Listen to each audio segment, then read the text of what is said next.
It is my greatest pleasure to welcome Jordan Casteel back to Agnes Scott. Jordan.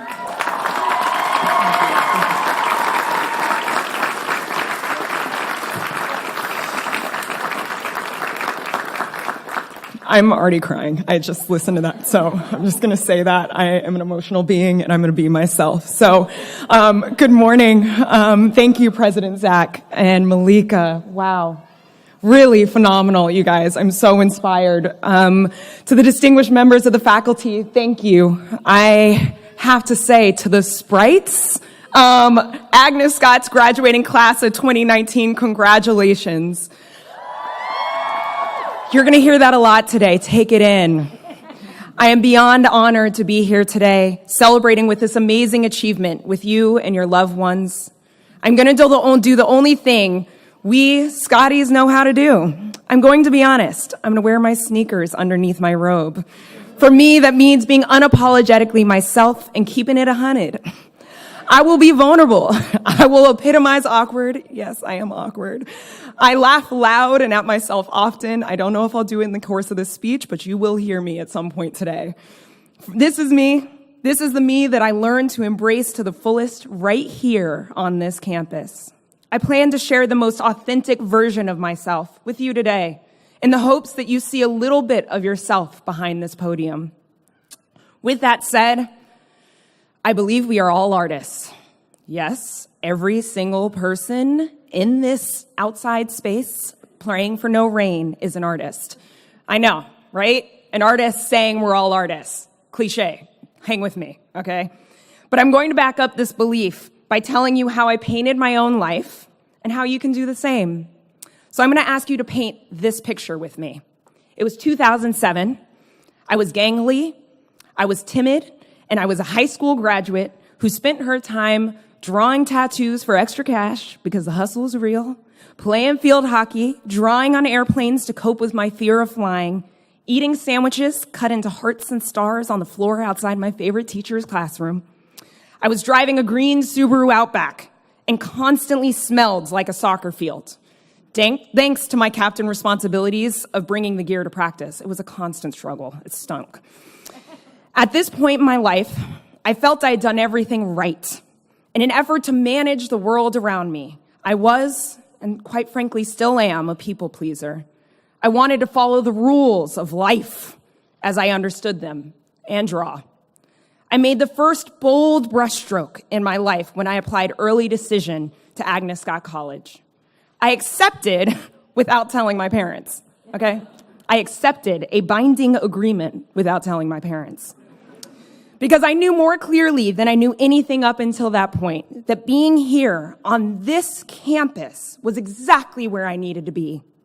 As prepared as I had been to make the big move away from Denver, Colorado to Decatur, Georgia, where everything was new, I was silently, and sometimes not so silently, freaking out. What was I thinking? This was the first of many major decisions I would make over the next 12 years. It was both an exercise in faith and my own stubborn determination to figure it out on my own terms. The day that I moved into my dorm, my mother, my father, who are both here today, and my friend Sin-Q were with me. We spent hours at Target, hours. I was checking list upon list, trying to ease my apprehension by controlling what I could. Our goodbyes imminent. On move-in day, my mother, a fierce woman in her own right, as president and CEO of the Women's Foundation in Colorado, gave me what would be the most important advice to follow me in my life. After covering my extra-long twin bed, I had never heard of it before going to college, in pink fluffy pillows and a few stuffed animals, she told me, "Sweetheart, you respect everyone on this campus.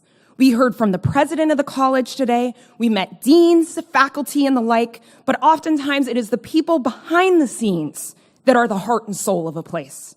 You make sure you introduce yourself to the facilities, kitchen, and cleaning staff. They will be your family."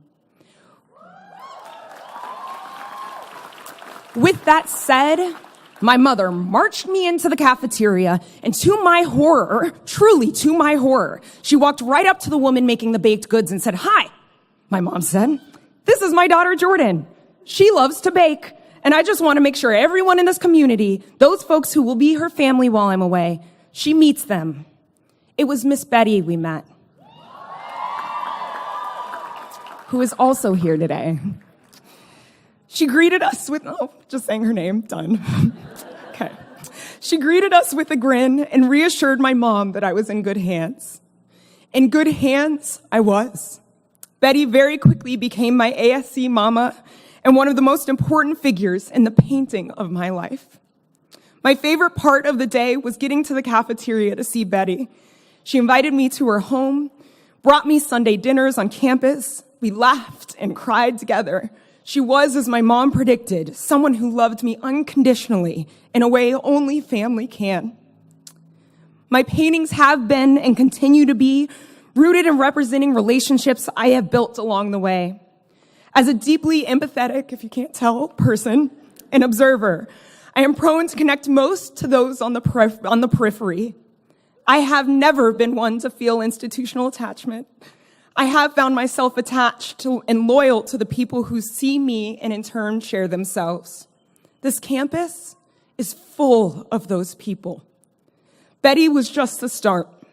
Agnes gave me my still and forever best friend and first-year roommate, Alex, another tear, who is also up there with her 2 babies. Happy Mother's Day. Yeah, girl. She also turns 30 this weekend, so happy birthday. Who teaches me to live life fearlessly and with an immense amount of passion. Agnes gave me Krista, who used to find solace painting with me and Dana. Later, Krista welcomed me with a smile and Lysol wipes as I arrived to my Harlem apartment. She was one of my biggest supporters and is, as I navigated the early parts of my career in New York. Agnes gave me Anne and Nell, who provided me with the space to call my own, and Dana, the support to step into my love of art unafraid. Agnes gave me the Wellness Center. I needed them. With Beth, Carol, and Barbara enveloping me with resources and confidence I would need to succeed in spite of my new lupus diagnosis. Agnes gave me Aunt Loretta and Uncle Columbus. I know you're back here. And Uncle Columbus, who helped me find peace in my own body, encouraged my love of tea, and welcomed me into their home as I grieved the loss of my grandmother. There were so many people that created safety for me here. It was through that safety I felt in this community that the young, insecure, and quiet person who walked onto this campus for the first time, full of uncertainty, transformed into a confident, voice-wielding, and brush-brandishing graduate who sat where you sit today. I attribute much of my success today to the determination and self-confidence I developed here. I grew into myself, connecting to what I now clearly identify as my destiny to be a painter and educator. I often find in my painting practice, central themes emerge slowly, but are always just beneath the surface. My understanding of my calling was no different. It was revealed long before I understood its meaning.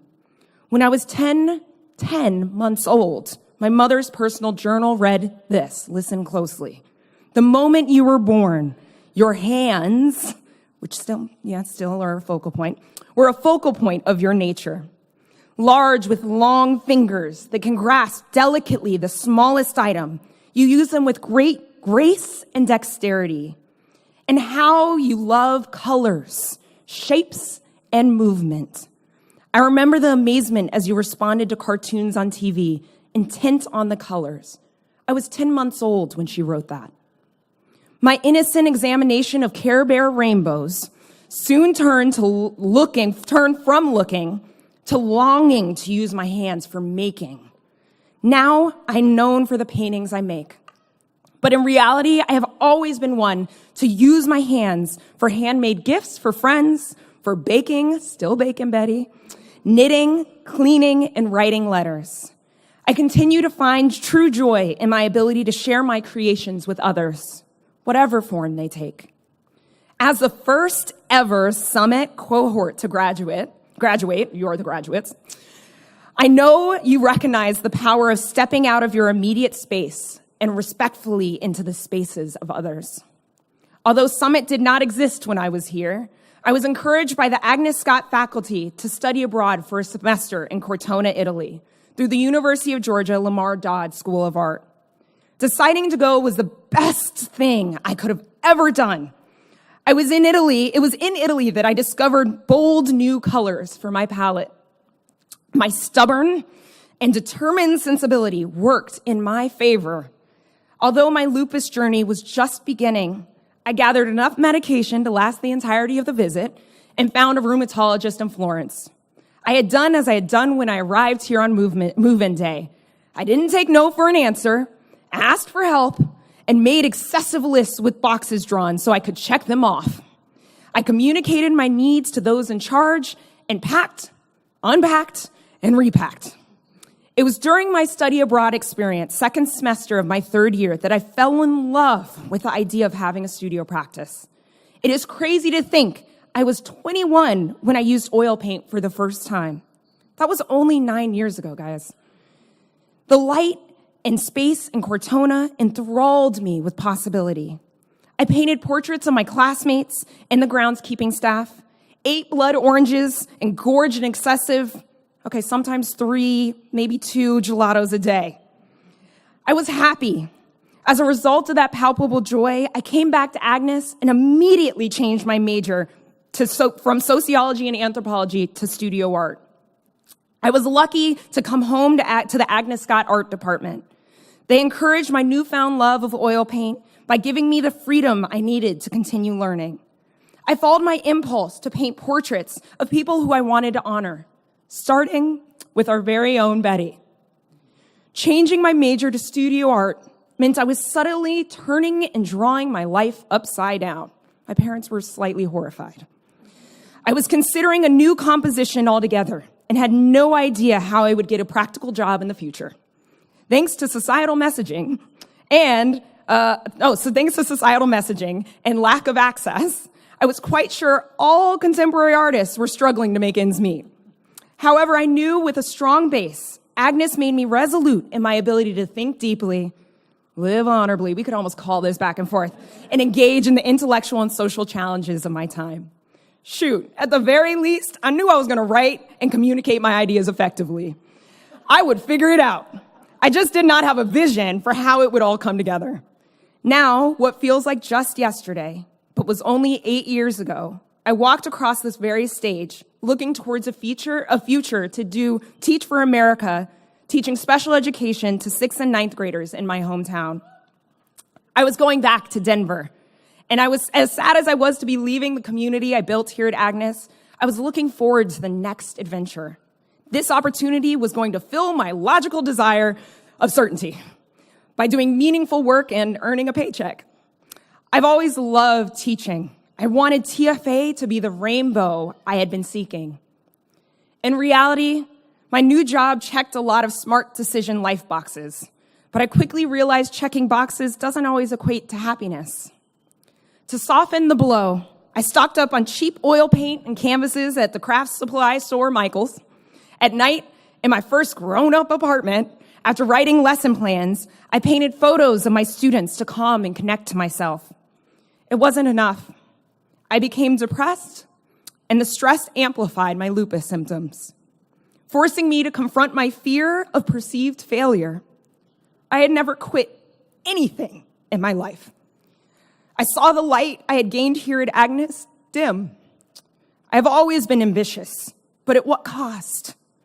My time at TFA forced me to ask myself some tough questions, and ultimately, with the help of my community and therapist, God bless therapy, I decided to leave the organization in order to make my health and well-being my priority. I remember the day I walked into my principal's office to tell him I needed to make a change. I was so scared. It was as if I had handed my paintbrush to someone else and said, "Here, you paint this for me." I lost control, and I knew I had to reclaim the same agency I had when I pressed send on a binding agreement with Agnes Scott College. I was making this necessary mark on the canvas of my life. I was still second-guessing myself, though. What am I thinking? I was literally shaking, terrified of the repercussions of this decision. Much to my surprise, I was met with understanding. The principal listened, saw me, and committed to supporting my transition by offering a role that would keep me around the students I adored and did not erase me. Through that offering of grace came a sense of relief. I literally felt the clouds lift and the skies clear. It's not happening here yet, but I was able to refocus, considering a future where I could still teach and paint. I was holding the brushes again, not anyone else. Getting an MFA seemed like the next practical step in my journey. I could paint, get a degree that would allow me to teach on the collegiate level, and as a lifelong horrible test taker, I could avoid taking the GRE. Brilliant. And apply with the works I had been making that year in my second bedroom. While thinking about where I might apply, I fell back on a school that seemed the most practical again, the University of Colorado. It had been a trying year, and I wasn't sure how much risk-taking I had left in me. However, with the encouragement of my mother and the support of Google, we asked, what is the best MFA program? After much debate, because I didn't want to pay the application fees, quite honestly, but was promised repayment if I didn't get in, so I was like, bet, I'm in. I decided to throw my hat in the ring as an applicant to the Yale School of Art, School of the Art Institute of Chicago, University of Georgia, Columbia, and the University of Colorado. The day I hoped to hear from Yale, my first choice, I purchased a cupcake from my favorite Denver bakery to either cry over or celebrate with. The entire day, with no word, this cupcake was still in my hands. By 7 p.m. Mountain Standard Time, 9 p.m. Eastern Standard Time, I was confused about the date. So I ate the cupcake and went to visit a friend. Within minutes of my arrival, of course, my phone alerted me to a new email from the Yale School of Art. I got in. I know. What? I fell to my knees and said, sorry, a few expletives, but that's honest, and began to wail. I knew instantly this opportunity was a game changer.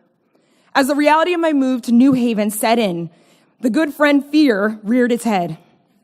What was I thinking? Feeling returned with vengeance. I felt a deep concern that I was stepping into a world which I was very unprepared. Yes, I spent a semester studying abroad in Italy, plus a year painting in Dana. Yeah, I continued to paint in my second bedroom during the year I was teaching. But I had three paintbrushes, had never stretched a canvas before, and knew nothing about the contemporary art world. Yale. I was also much younger than the other students in my program, who had all come from prestigious art schools. During registration, I was told I was the first to come into the program from Agnes College.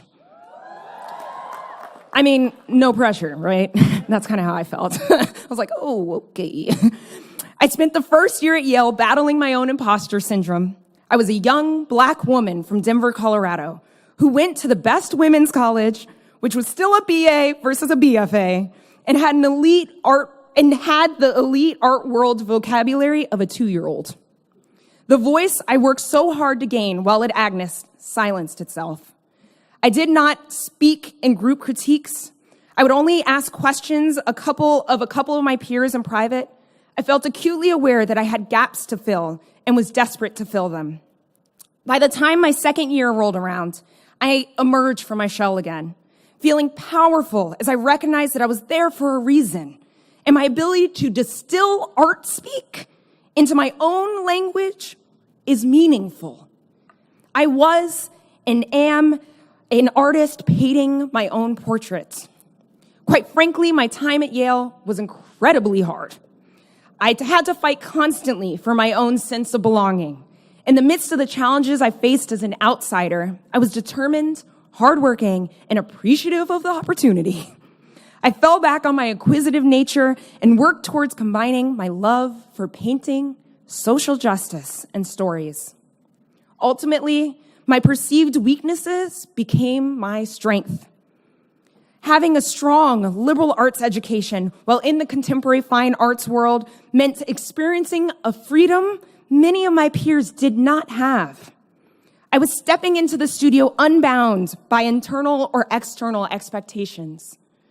As my time in the program neared an end, I produced a body of work I was proud of, which focused on highlighting the vulnerability, power, and humanity of communities of color. I felt a breath of fresh air as I settled into a groove. In the end, the Yale School of Art gave me access to a world I would have not known otherwise, with my peers continuing to still be my best guides as I still search to understand the ins and outs of the art world. Looking back, Agnes Scott prepared me for every success and hurdle I have faced, positioning me to be where I am today with you. I know at Yale, some may have deemed me least likely. You know those lists, least likely to do such and such? But now it is clear that Agnes's nurturing environment is what allowed my innate fearlessness, resilience, gratitude, and stubbornness to work in my favor. Agnes gave me the time and space to make mistakes, reminding me that it was okay to make a lot of really bad paintings in order to make the one that I was proud of. Agnes Scott College taught me to embrace myself unapologetically. Yale School of Art took a risk accepting me. And each saw the vibrant colors in me that I sometimes still struggle to see in myself. It was only a few months ago that I got my NYC ID. Having lived in the city for 6 years, I was in denial about staying. Since being in New York, I have lived across from trash compactors, had numerous roommates, excessively long and cold walks from the train station, small studios, and traumatic encounters with New York puppies, aka rats big enough to make you wonder if they may be dinosaurs that nobody told you about. With each passing year, I have expanded my community, found more comfortable living. Found more comfortable living and sought out quiet green spaces in an anxiety-ridden concrete jungle. My palette, mediums, tools, canvases, and vision are literally and figuratively growing. There is a real beauty in the light that comes after a decision to quit. Sometimes you rely on a stubborn, I'll figure it out attitude. And I can guarantee there will be, what was I thinking, moments. But ultimately, your willingness to learn will sustain you and make each of you victorious. I am now in a position where I'm doing all the things I dreamed of doing. The picture has come into focus. At the same time, I am only 30. I now anticipate dropping the brush or making a wrong move. But the fear of ruining what I have done has lessened. I have no idea what the next 30 or even 9 years will bring, but I know the picture will be mine. For now, I have 3 full-time jobs. I'm a working professional artist, making paintings representative of those often unseen in my community, and now have the honor of exhibiting this work in my hometown at the Denver Art Museum. My second job is as a tenure-track assistant professor of painting in the Department of Arts, Culture, and Media at Rutgers University, Newark. I just finished my third year teaching painting. Oh my God, thank goodness. Painting to some of the most phenomenal students I have known, who will be featured in my next body of work. Lastly, and perhaps most importantly, I must continue to prioritize my mental and physical health. I am constantly learning to listen to my body better and set healthy boundaries. I still have to remind myself that it is okay to slow down when everything around me is going so fast. When I close my eyes and envision the life I am painting, I can't help but giggle. I feel an immense amount of disbelief. I giggle because, I giggle a lot. But I am in disbelief because I feel people are mistaken when they think I have words of wisdom to impart or that my story is valuable. The 10-month-old my mother observed, hi Liam, the awkward girl happy with a box of popsicle sticks and a hot glue gun, the young woman who never thought she'd belong, would have never believed that this is how my picture would turn out. Ooh, humidity's getting my glasses are fogging up. Excuse me. I'm like, I can't see. When prepared to speak with you all today, the what was I thinking feeling returned. I had to remember that it was here at Agnes that I learned that with each step off the cliff, my wings would get stronger, better at keeping me at a cruising altitude. Accepting this honor felt like a leap, but a leap like all others that will ultimately help bring my painting into focus. My life is just one canvas, but all the paintings of our lives together would be worthy of its own museum. The beauty of museums is that no single image is the same, nor are we as human beings. We are all painting our own pictures, looking for the subjects, the light, the meaning, and the connection to our purpose. I've had many times in my life where the painting is light, or by contrast, scary and dark. I might not have had many tools in the beginning, but through my own determination, timing, and the support of my community, I have gathered the tools I've needed along the way. All of you are crossing full of memories from the time you spent here on this campus. Just like me, it'll be impossible for you to separate your own personal experiences or passions to date from the art you will make in the future. Your unique tools, voices, and observations will craft a world that I am confident will be better because you are here in this space and because you will be honest about who you are and what you need to do. Trust that you have all the colors you need for your painting and use them fearlessly to create a life that may at times be dark, light, or blurry, but certainly well-lived for the common good. In the words of my nephew Josiah, who is this year's speaker at his graduation from elementary school, go Casteels. I got his permission about the speech. He said he liked it. It's hard, as he said, it's hard to be walking away from our school. Over the summer, stay ahead, because middle school, or whatever comes next for you or me, will be harder. But you got it. You'll do great. I hope to see you again. Bye.